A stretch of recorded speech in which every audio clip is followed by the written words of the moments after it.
आओ रे भाई आओ, टिक टिक टिक करने वाली मस्त घड़ी ले जाओ। समय निकलता जा रहा है, कलाई सूनी लग रही है, आओ सस्ते में नई घड़ी ले जाओ। थुंग थुंग चाचा अपनी पुरानी घड़ी की दुकान में बैठकर रोज इसी तरह चिल्ला चिल्ला कर घड़ियां बेचते थे और जब भी वक्त मिलता वो हमेशा एक खास सुनहरी घड़ी पर चुपचाप काम करते रहते थे। लेकिन थुंग थुंग चाचा अकेले नहीं रहते थे, उनके साथ रहती थी उनकी 8 साल की अनाथ पोती निमी। हर दिन आधी दोपहर होते ही निमी अपने दादा के लिए खाना ले आती और फिर दादा पोती साथ में बैठ के खाते। फिर शाम ढलते ही दादा निमी को अपने कंधे पर बिठा के घर ले जाते और घर लौटने के बाद भी थुंग थुंग चाचा उसी खास घड़ी पर लगे रहते। एक दिन निमी ने मासूमियत से पूछा, दादा ये घड़ी किसके लिए है?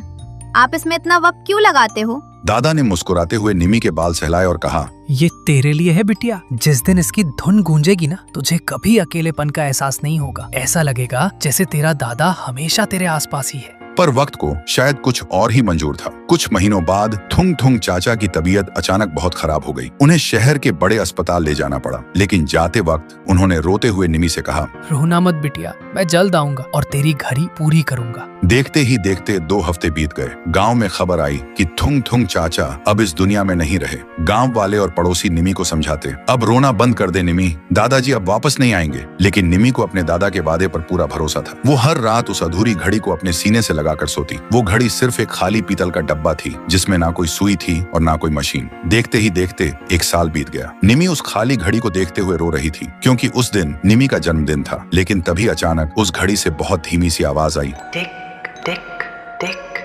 सोया है सूरज, जागी है रात, डरना नहीं बिटिया, दादा है तेरे साथ। निमी की आंखें खुली की खुली रह गईं। जो घड़ी पिछले 1 साल से खाली और बेजान थी, उसके अंदर से एक बहुत प्यारी सी धुन बजने लगी। वो वही धुन थी जो उसके दादाजी उसके लिए गुनगुनाया करते थे। निमी ने हैरानी से पीछे मुड़कर देखा और उसने जो देखा उसके रोंगटे खड़े हो गए। दादाजी उसके सामने खड़े थे। उनके चेहरे पर एक अजीब सा नूर था। उन्होंने अपने हाथ आगे बढ़ाए और बोले, मैंने कहा था ना बिटिया, मैं अपना काम अधूरा नहीं छोड़ूंगा। सुनते ही निमी भागकर उनके गले लग गई और रोते हुए बोली, दादा आप वापस आ गए? दादाजी ने मुस्कुराते हुए कहा, मैं गया ही कब था। अब जब भी तू डर जाए या अकेली हो, बस इस घड़ी की धुन सुन लेना, मैं हमेशा तेरे पास रहूंगा, अब रोना नहीं। फिर अगले दिन सुबह जब निमी की नींद खुली तो कमरे में कोई नहीं था। उसे लगा शायद वो एक बहुत प्यारा सपना था। लेकिन जब उसकी नजर टेबल पर गई तो उसकी सांसें रुक गईं। वहां वो घड़ी रखी थी और वो अब कोई खाली डब्बा नहीं थी, वो पूरी तरह से बन चुकी थी और उसकी सुइयां एकदम सही समय बता रही थी। तो दोस्तों, सच कहते हैं सच्चा प्यार मौत से भी लंबा चलता है। अगर इस कहानी ने आपका दिल छू लिया तो थुंग थुंग चाचा की याद में एक लाइक और सब्सक्राइब तो बनता है दोस्तों।